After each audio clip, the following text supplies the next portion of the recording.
school is the best school in the city. My school feels like a happy second home every day. My school builds my confidence to achieve big goals and crack NEET IIT. My school helps me discover my talent beyond books. My school teaches me to be disciplined, brave, and never give up. My school builds skills today so I can lead tomorrow.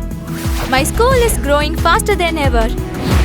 Our new location, Ainavaram, Tambaram, Bengaluru, Tirupati, Velamal Nexus.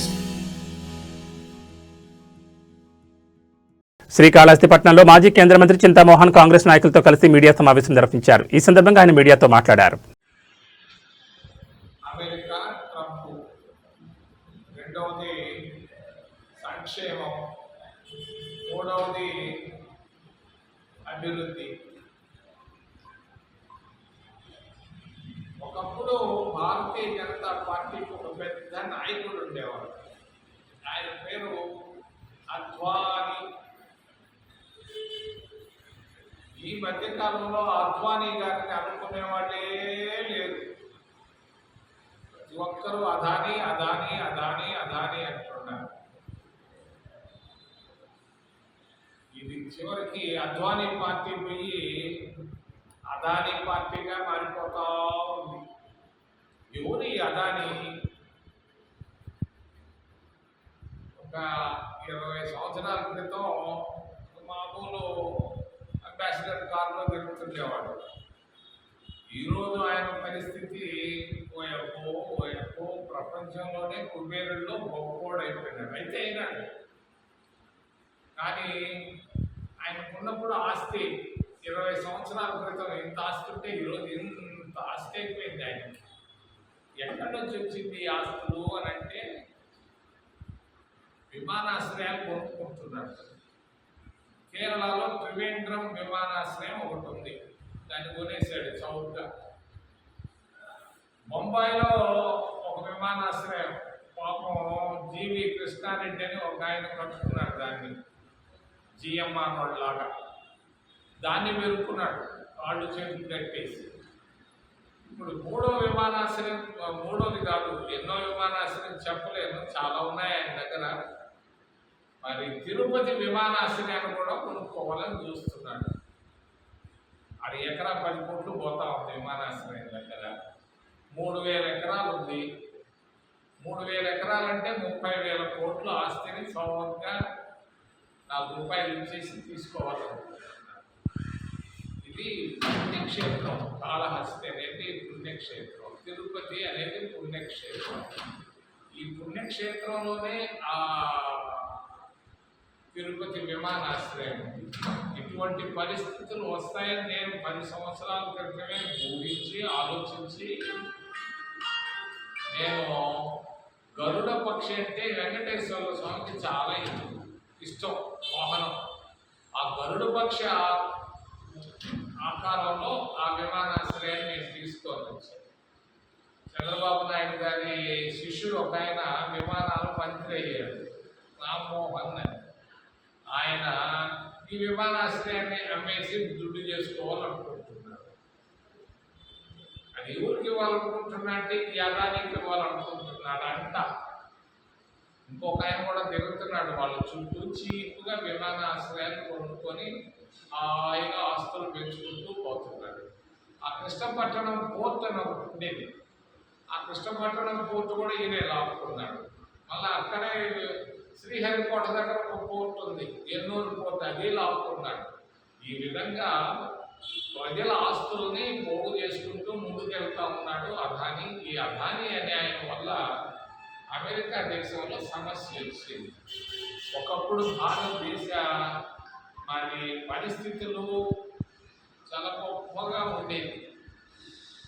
మరి ఇందిరాగాంధీ గారు ప్రధానమంత్రిగా ఉన్నప్పుడు, జవహర్లాల్ నెహ్రూ గారు ప్రధానమంత్రిగా ఉన్నప్పుడు, రాజీవ్ గాంధీ ప్రధానమంత్రిగా ఉన్నప్పుడు, మరి పివి నరసింహారావు గారు ప్రధానమంత్రిగా ఉన్నప్పుడు భారతదేశం ఎక్కడ తలదించాల.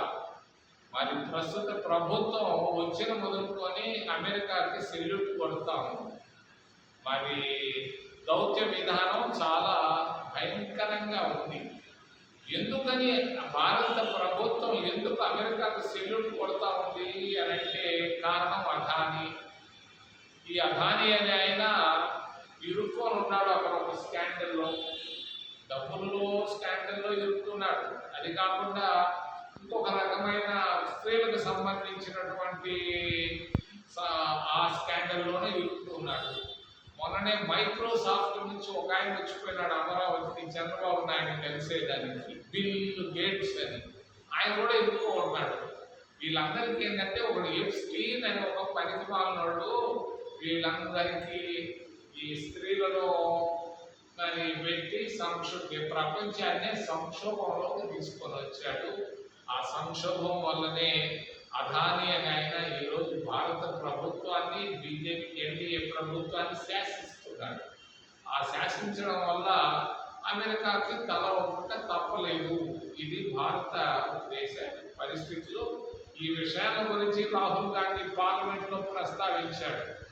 రైతులకు నష్టం రాబోతా ఉంది అమెరికాతో వాళ్ళతో వాణిజ్య ఒప్పందం వల్ల. రైతులకు వచ్చే లాభాలు తగ్గిపోయే పరిస్థితుల్లో ఉన్నాయి, నష్టం పడే పరిస్థితులు ఉన్నాయి. చేనేత రంగంలో కూడా నష్టం వచ్చేటట్టుగా ఉంది. అందుకే రాహుల్ గాంధీ గారు గలమెత్తుతున్నాడు, ఆయన మాట్లాడుతున్నాడు. మేము రాహుల్ గాంధీ వైపు మేమందరం నిలబడుతున్నాం. కాంగ్రెస్ పార్టీ ఖండిస్తూ ఉంది భారతీయ జనతా పార్టీ వైఖరిని. భారత ప్రభుత్వం అమెరికాకు తలపడాన్ని కూడా మేము మరి చాలా తీవ్రంగా ఖండిస్తున్నాం. రెండవ విషయం అభివృద్ధి. నేను తీసుకొని వచ్చాను మన్నవరం బెల్ ఫ్యాక్టరీని శ్రీకాళహస్తి నియోజకవర్గాన్ని. మరి పునాది రాయి వేసి దాదాపుగా 15 సంవత్సరాలు అవుతా ఉంది, ఇప్పటిదాకా పూర్తి కాలం. దీనికి కారణం ఎవరు? కూటమి ప్రభుత్వం. మనం అది నడిగుడి రైల్వేలను మేము తీసుకొని వచ్చాం, ఇప్పటిదాకా పూర్తి చేయలేదు. తెచ్చినటువంటి విమానాశ్రయాన్ని అమ్ముకోవాలని చూస్తున్నారు. ఈ విధంగా అభివృద్ధి గుర్తుపడతా ఉంది మరి మన కాళహస్తి నియోజకవర్గంలో. మరి సంక్షేమం విషయానికి వస్తే సంక్షేమమే కనపడటం లేదు, సంక్షోభం కనిపిస్తూ ఉంది. ప్రాంతీయ పార్టీల వల్ల సంక్షేమం పోయి సంక్షోభం కనపడతా ఉంది. ఒకప్పుడు ఎస్సీలకు మేము స్కాలర్షిప్లు ఫుల్ మెచ్చార్జీలు ఇచ్చేవాళ్ళం కాంగ్రెస్ ప్రభుత్వం ఉన్నప్పుడు. ఈరోజు ఫుల్ మెచ్చార్జీలు ఇచ్చేవాళ్ళు లేరు. కాలేజీల్లో పోయి చదువుకోలేకపోతున్నారు, యూనివర్సిటీలో చదువుకోలేకపోతున్నారు, మెడికల్ కాలేజీలో చదువుకోలేకపోతున్నారు, ఇంజనీరింగ్ కాలేజీలో చదువుకోలేకపోతున్నారు. వాళ్ళకి కావాల్సిన డబ్బు బిడ్డలకు పంపించలేని పరిస్థితుల్లో ఉన్నారు.